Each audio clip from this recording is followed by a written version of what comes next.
Method જે છે એમાં સેકન્ડ પાર્ટનો એક બીજો એક્ઝામ્પલ જોઈએ. અહીંયા આપણને કીધું છે કે વેગ v બરાબર at plus b by t by c, આ t પ્લસ c, જ્યાં t સમય હોય તો a, b અને c ના પારિમાણિક સૂત્ર શોધો. તો આ સૂત્ર પારિમાણિક દ્રષ્ટિએ યથાર્થ છે. જો ડાબી બાજુ કોણ છે? વેગ છે. એટલે એનો અર્થ એમ થયો કે a t પ્લસ એટલે પહેલું પદ વત્તા બીજું પદ બરાબર આ છે.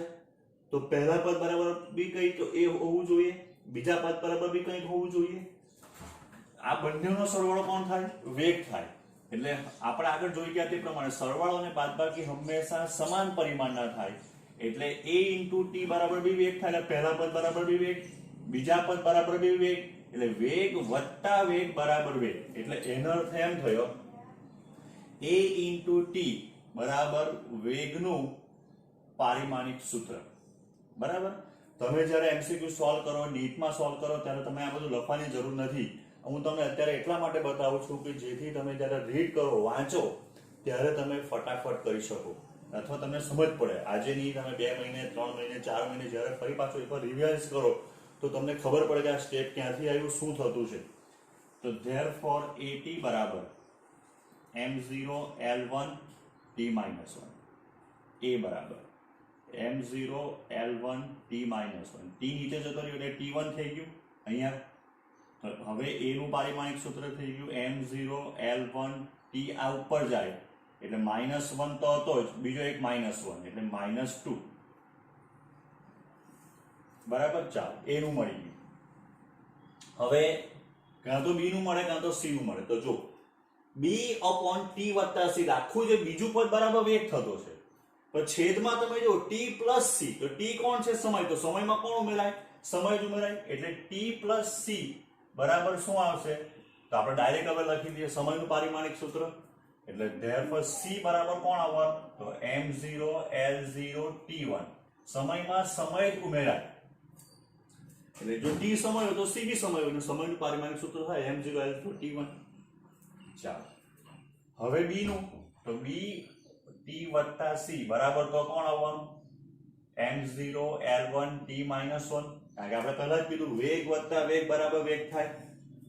તો ધેરફોર b બરાબર m0 l1 t - 1. પણ t + c બરાબર કોણ છે? t1 છે. એટલે b બરાબર m0 l1. આ t - 1 + 1 એટલે t થઈ ગયો 0. બરાબર.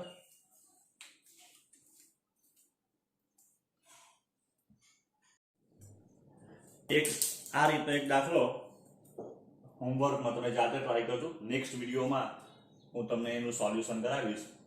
t સમયમાં કાપેલ અંતર x બરાબર at + bt² / c + a બરાબર. પારિમાણિક સૂત્ર સાચું હોય તો a, b અને c ના પારિમાણિક સૂત્ર શોધો.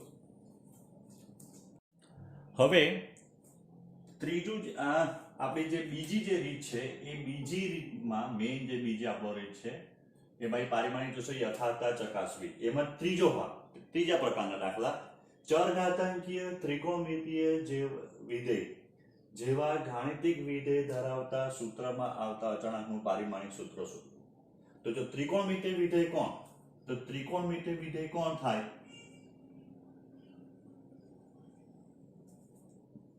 આપણને ખબર છે કોણ કોણ થાય. તો સાઇન, કોસ, આ બધા ત્રિકોણમિતીય વિધેય થાય. ચરઘાતાંકીય, તો ચરઘાતાંકીય આપણે પાછળથી ભણવાના છે વિધેય. તો e ની ઘાત આવે, e ની ઘાત. આ e ચરઘાતાંકીય વિધેય એક્સપોનેન્શિયલ કહેવાય ને e ની ઘાતમાં હોય. બરાબર છે. તો આવા વિધેયમાં સાઇન, કોસ જેવા સાથે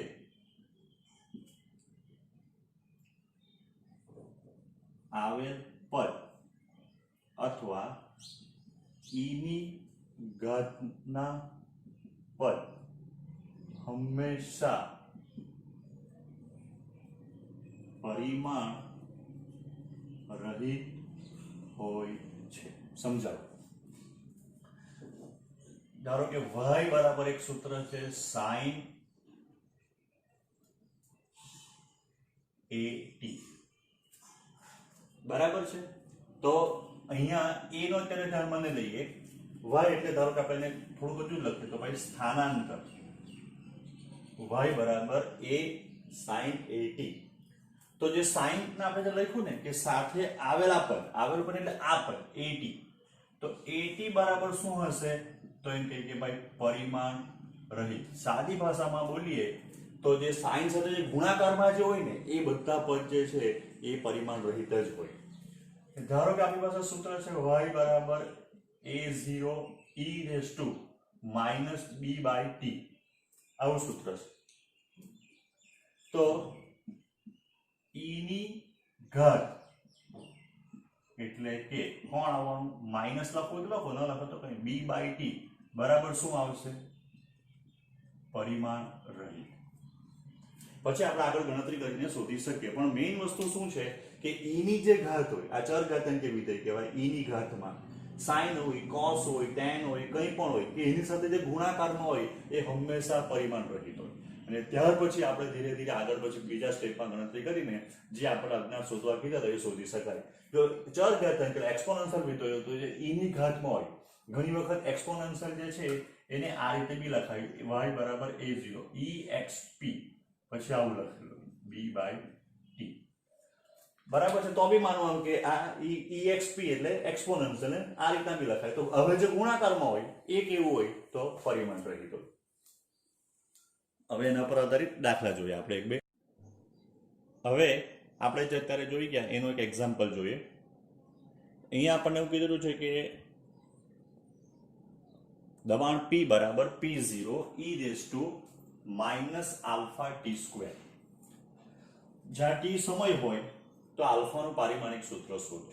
તો જો અત્યારે આપણે જોઈ ગયા તો એ પ્રમાણે -α_t², તો એમાંથી માઇનસ બી જવા દઈએ, α_t² બરાબર શું આવશે? તો બરાબર આપણે એમ કહી શકાય ભાઈ પરિમાણ રહિત. ને પરિમાણ રહિત એટલે તો m0 l0 t0, અને પરિમાણ રહિત કહેવાય. તો એનો અર્થ એમ થયો કે alpha is equals to m0 l0 t0, આ t² છેદમાં ગયું એટલે m0 l0 t0, t² એટલે t તો સમય છે t1 એનો સ્ક્વેર. તો therefore alpha is equals to m0 l0 t0, આ ગુણાકાર થાય એટલે t2 ને t હવે ઉપર જવાનું એટલે m0 l0 t -2. આ આપણને પારિમાણિક સૂત્ર મળે. બરાબર. આ પરિમાણ રહિત ક્યારે થાય? બેનો ગુણાકાર પરિમાણ રહિત. તો જે અનુપારિમાણિક સૂત્ર આવે એની સાથે ગુણાકારમાં જે ભૌતિક રાશિ હોય તે એનું ઊંધું આવવું જોઈએ. જો આ t² છે ને t raised to -2 આવી, એટલે બેનો ગુણાકાર જે છે તે પરિમાણ રહિત થઈ જાય. ધારો કે અહીંયા -2 હતે ને તો અહીંયા +2 આવતે. બરાબર. ખાલી t હતે અહીંયા ખાલી t, તો અહીંયા t raised to -1 આવતે. ખ્યાલ આવ્યો? એટલે તમે શોર્ટકટમાં બી આ બધી ગણતરી કર્યા સિવાય બી ઘણી વખત આ રીતના ધીરે ધીરે પ્રેક્ટિસ પડી જાય પછી ગણતરી કરી શકો ફટાફટ. હવે આપણે જે રીત જોઈ તેમાં ત્રિકોણમિતિ વિધેયનું એક એક્ઝામ્પલ જોઈએ. તો અહીંયા આપણને એવું કીધેલું છે કે જો y equals to a sin y equals to a sin at minus bx, જ્યાં a બરાબર x બરાબર સ્થાનાંતર, t બરાબર સમય હોય તો a અને b ના પારિમાણિક સૂત્રો શોધો. તો આપણે જોઈ ગયા કે જો at minus bx બરાબર શું આવે? તો બરાબર પરિમાણ રહિત આવે. આપણે અત્યારે જોઈ ગયા કારણ કે sin અને cos ગમે તે ત્રિકોણમિતિ હોય એની સાથે ગુણાકારમાં જે હોય એ હંમેશા પરિમાણ રહિત આવે. હવે જો a into t પરિમાણ રહિત હોય, b into x પરિમાણ રહિત હોય, તો પરિમાણ રહિત માંથી માઈનસ એટલે હંમેશા બંનેના પારિમાણિક સૂત્ર સમાન હોય તો જ આપણે બાદબાકી કરી શકીએ. એટલે પરિમાણ રહિત માઈનસ પરિમાણ રહિત બરાબર પરિમાણ રહિત. જો અહીંયા વેગ હતે તો વેગ માઈનસ વેગ બરાબર વેગ આવતે. તો અહીંયા પરિમાણ રહિત છે એનો અર્થ કે b into x બી પરિમાણ રહિત થાય, a into t બી પરિમાણ રહિત થાય. તો therefore આપણે કહી શકાય a into t બરાબર પરિમાણ રહિત એટલે m0 l0 t0. તો therefore a બરાબર m0 l0 t0 ના છેદમાં t જવાનું એટલે t એટલે t1 તો a બરાબર m0 l0 t -1 બરાબર ચાલો b into x બરાબર બી પરિમાણ રહે m0 l0 t0 તો therefore b બરાબર m0 l0 t0 x નીચે જવાનું x એટલે સ્થાનાંતર એટલે થવાનું l1 જો જેને હજુ ખબર નહીં પડતી હોય તો વચ્ચે એક સ્ટેપ એ લોકો લખી શકે કે a બરાબર m0 t l0 t0 આ t નીચે ગયો બરાબર છે એ t નીચે ગયો એટલે એનો અર્થ એમ થયો કે t ની જગ્યા પર મૂક્યું એનું પારિમાણિક સૂત્ર બરાબર તમે અહીંયા બી એવું લખી શકો આ x ગયો તો b બરાબર m0 l0 t0 ને આ l1 એટલે b નું પારિમાણિક સૂત્ર થવાનું m0 l -1 t0 બરાબર હવે આપણે ત્રીજી મેઇન મેથડ જોઈએ કોઈ એક ભૌતિક રાશિનું અન્ય ભૌતિક રાશિ O સાથે સંબંધ દર્શાવતું સૂત્ર મેળવો તો જો આ બાજુ ધ્યાન આપો આપણી પાસે ધારો કે એક સૂત્ર છે F = ma તો એક ભૌતિક રાશિ તરીકે F થઈ ગઈ એની બીજી ભૌતિક રાશિઓ એટલે કોણ m અને દળ અને પ્રવેગ સાથે સંબંધ દર્શાવતો સૂત્ર આપણને ખબર છે તો જો આ સૂત્રમાં બે વસ્તુ છે પહેલું તે એ F કોના પર આધાર રાખે બળ જે છે બળ કોના પર આધાર રાખે તો પહેલો એક આધાર રાખે m પર એટલે કે દળ પર બીજો આધાર રાખે કોના ઉપર a એટલે પ્રવેગ ઉપર બીજો પ્રશ્ન થાય કે કયા પ્રમાણમાં આધાર રાખે તો જો આ બંનેની ઘાત 1 છે આ બંનેની ઘાત કેવી છે 1 1 છે બરાબર તો એના અર્થ આપણે એમ કહી શકાય કે જો એ દળના એક ઘાત એટલે કે દળના સમપ્રમાણમાં છે પ્રવેગના બી સમપ્રમાણ ધારો કે આ સૂત્ર આવું હતું F = m² a ધારો કે આ સૂત્ર આવું હતું તો શું આવતે તો બળ જે છે એ દળ પર તો આધારિત છે બળ એ પ્રવેગ પર બી આધારિત છે પણ બળ એ m ના ડબલ ઘાત એટલે કે સ્ક્વેરના સમપ્રમાણમાં છે અને પ્રવેગના સમપ્રમાણમાં છે ધારો કે આવું સૂત્ર હતું m² / a તેમ કહી શકતે કે બળ જે છે એ દળના વર્ગના સમપ્રમાણમાં છે અને બળ એ પ્રવેગના વ્યસ્ત પ્રમાણમાં છે બરાબર એટલે આપણે હવે શું કરવાનું આપણને જે કઈ માહિતી આપેલી હોય એ પરથી આપણે કયા પ્રમાણમાં આધારિત છે આ એની ઘાત શોધવાની છે એક સિમ્પલ ઉદાહરણની તમને રીત સમજાવું તો જો આ દાખલામાં તમને ગુજરાતી ભાષા ઘણી બધી આપેલી હોય એમાંથી આપણે માત્ર એવી જે જોઈતું એ શોધવાનું એક સમતલ સપાટી પર ગતિ કરતા કણની ગતિ ઊર્જા કૌંસમાં લખીએ કે કોઈ સમયે તેના દળ m અને તેની ઝડપ v પર આધારિત હોય તો ગતિ ઊર્જા કે નું ગતિ ઊર્જા આપણે એને e લખીએ કારણ કે k આપણું આવવાનું છે એક અંદર પાછું એટલે ગતિ ઊર્જા e નું પારિમાણિક સૂત્ર નહીં e નું સૂત્ર પારિમાણિક વિશ્લેષણની રીત કે પારિમાણિક સૂત્રની મદદથી કાઢ બરાબર આ આપણને એક જાત આપણે એમ કે રકમ આપેલી છે બરાબર આ રકમની અંદર આવી રીતના બહુ બધું આપેલું હશે પાણીમાં વિસ્ફોટ થતા ઉત્પન્ન થતો પરપોટો બરાબર છે આમ છે તેમ છે બધું ગમે તો આપણે એમાં ઇમ્પોર્ટન્ટ વસ્તુ શું શોધવાની તો જો કઈ ભૌતિક રાશિનું પારિમાણિક સૂત્ર શોધવાનું છે e નું કોના પર આધારિત છે દળ પર કોના પર આધારિત છે ઝડપ પર આ બે જ વસ્તુ પર આધારિત છે બરાબર તો હવે આપણે એના માટે લખવાનું કે જો e proportional to m e proportional to v બરાબર છે પણ આપણને હવે ખબર નથી કે કયા પ્રમાણમાં આધારિત છે, એટલે આપણે a ની ઘાત લખીએ, સોરી m ની ઘાત લખીએ a, b ની ઘાત v ની ઘાત લખીએ b. ધારો કે ત્રીજું કોઈ પર આધારિત હશે, ધારો કે એ સમય પર બી આધારિત હતો, સમયની ઘાત લખતે c. આગળ ચોથું કોઈ હોય તો એની લખતે. અહીંયા બે જ છે, ચાલો. તો therefore e proportional to m raised to a v raised to b. therefore e બરાબર, હવે બરાબરનું ચિહ્ન મૂકો એટલે અચળાંક મૂકવો પડે, k m raised to a v raised to b, જ્યાં a b belongs to r. belongs to r એટલે a પ્લસ હોઈ શકે, માઇનસ હોઈ શકે, વન હાફ અપૂર્ણાંક હોઈ શકે, પૂર્ણાંક હોઈ શકે, ગમે તે હોઈ શકે. એટલે આપણે લખીએ a belongs to r, વાસ્તવિક સંખ્યા r માંથી છે, અને k બરાબર પરિમાણ રહિત અચળાંક છે. બરાબર, જે આપણે ચલે છે ચિહ્ન કાઢીએ તો આપણે મૂકવો પડે તે. બરાબર, ચાલો હવે શું કરવાનું? તો જો આગળની રીત આપણે ભણી ગયા, કોઈ પણ સમીકરણ કે સૂત્ર તારવીએ તો એ સૂત્ર પારિમાણિક દ્રષ્ટિએ કેવું હોવું જોઈએ? સાચું હોવું જ જોઈએ. એટલે જમણી બાજુનું પારિમાણિક સૂત્ર બરાબર ડાબી બાજુનું પારિમાણિક સૂત્ર થવું જોઈએ. તો આપણે બી જે સૂત્ર તારવવાના હોય એ સૂત્ર હંમેશા પારિમાણિક દ્રષ્ટિએ કેવું હોવું જોઈએ? તો પારિમાણિક દ્રષ્ટિએ આપણે એમ કહી શકાય કે એ યથાર્થ હોવું જ જોઈએ, સાચું હોવું જ જોઈએ.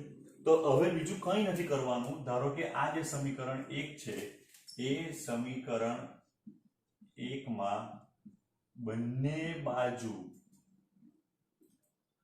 પારિમાણિક સૂત્ર લખતા, જે આપણે બંને બાજુ છે એ બંને બાજુ શું કરીએ તો પારિમાણિક સૂત્ર લખી દઈએ. જે જગ્યા ઉપર આપણી ભૌતિક રાશિ છે એ જગ્યા ઉપર આપણે શું કરીએ તો પારિમાણિક સૂત્ર લખી દઈએ. તો જો આ બાજુ ગતિ ઉર્જાનું પારિમાણિક સૂત્ર, તો ગતિ ઉર્જા E બરાબર કોણ છે? ગતિ ઉર્જા. તો ગતિ ઉર્જા એટલે ઉર્જા m1 l2 t -2. k નું પારિમાણિક સૂત્ર નહીં આવે, કારણ કે આપણે પોતે જ લખ્યું કે k પરિમાણ રહિત કેવો છે? અચળાંક. દળનું પારિમાણિક સૂત્ર m1. તમારે આખું લખવું તો બી વાંધો નથી, શોર્ટમાં લખો તો બી વાંધો નથી. ચાલો, વેગ એટલે ઝડપ, કારણ કે v ઝડપ છે, ઝડપ એટલે m0 l1 t -1 raised to b. અહીંયા ફિઝિક્સ પૂરું થઈ ગયું. હવે ગણત મેથ્સ.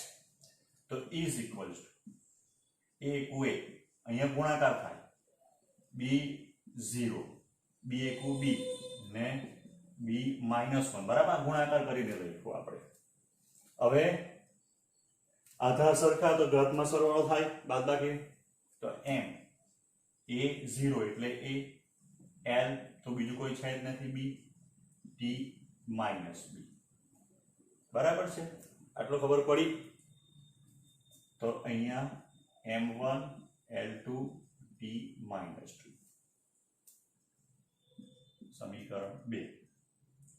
હવે પારિમાણિક દ્રષ્ટિએ સૂત્ર સાચું ક્યારે બને અથવા સાચું ક્યારે થાય? તો સમીકરણ 2 માં m, l અને t ના પરિમાણ સરખાવતા, એટલે કે ઘાત સરખાવવાની. એટલે a બરાબર 1, b બરાબર 2, -b બરાબર -2, એટલે એ બી આપણને b બરાબર 2 જ આપવાનો.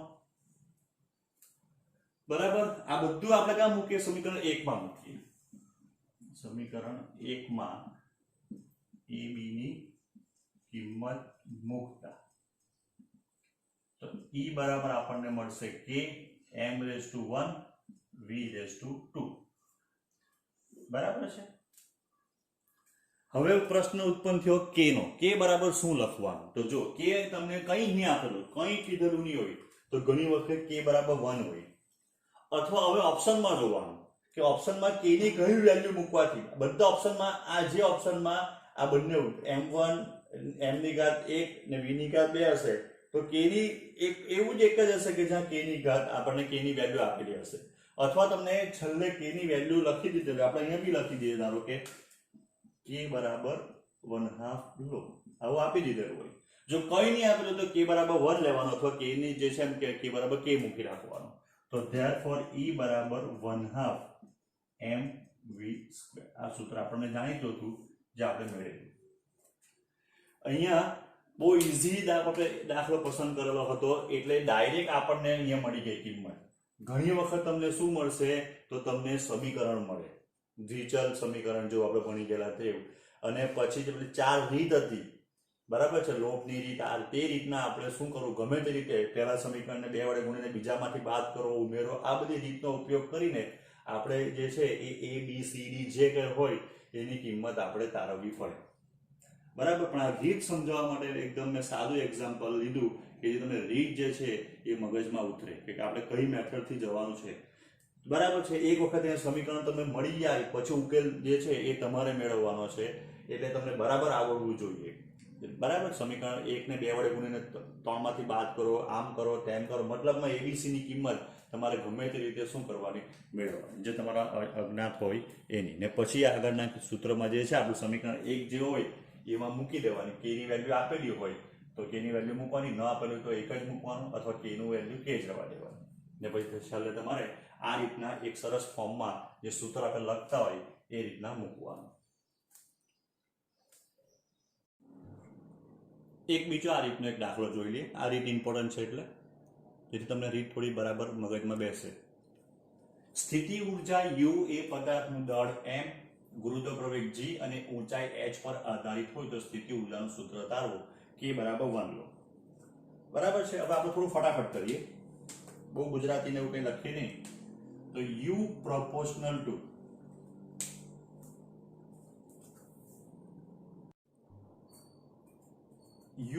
proportional to m raised to a, g raised to b અને h raised to c. એટલે therefore u બરાબર, તમે અહીંથી પણ સ્ટાર્ટ કરી શકો direct, m raised to a, g raised to b, h raised to c બરાબર. હવે આ સમીકરણ 1 થઈ ગયું. m a b c belongs to r, આ બધું લખી દીધું. ધારો કે આપણે હવે પારિમાણિક સૂત્ર લખીએ તો ઉર્જા એટલે m1 l2 t - 2, દળ એટલે m1, g એટલે ગુરુત્વ પ્રવેગ એટલે m0 l1 t - 2 એટલે કે એક પ્રકારનો પ્રવેગ ને h એટલે ઊંચાઈ એટલે એક પ્રકારનું અંતર એટલે l1 c. તો હવે m1 l2 t raised to -2, અહીંયા પહેલા ગુણાકાર કરી દઈએ. ચાલો અહીંયા કરીએ એટલે થોડું ઈઝી રહે. m1 m0 l b -2 ને l raised to c, m1 l2 t -2.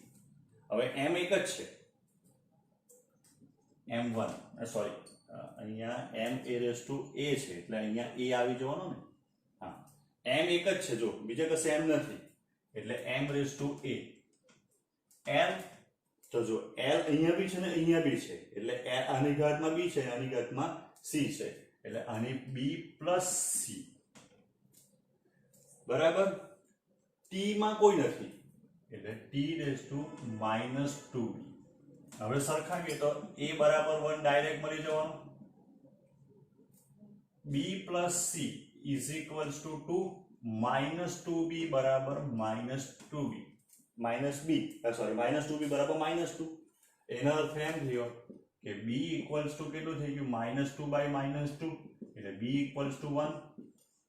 અહીંયા મૂકીએ b ની કિંમત તો therefore c બરાબર 2 - b, તો c બરાબર 2 - 1 એટલે c બરાબર b1 બરાબર. આ ત્રણની કિંમત સમીકરણ 1 માં મૂકીએ તો u બરાબર m⁻1 g⁻1 h⁻1 k પહેલા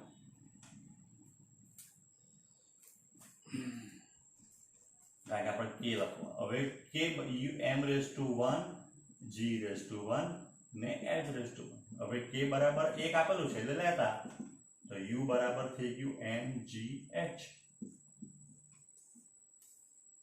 બરાબર છે. આ રીતના ફટાફટ કરી શકાય.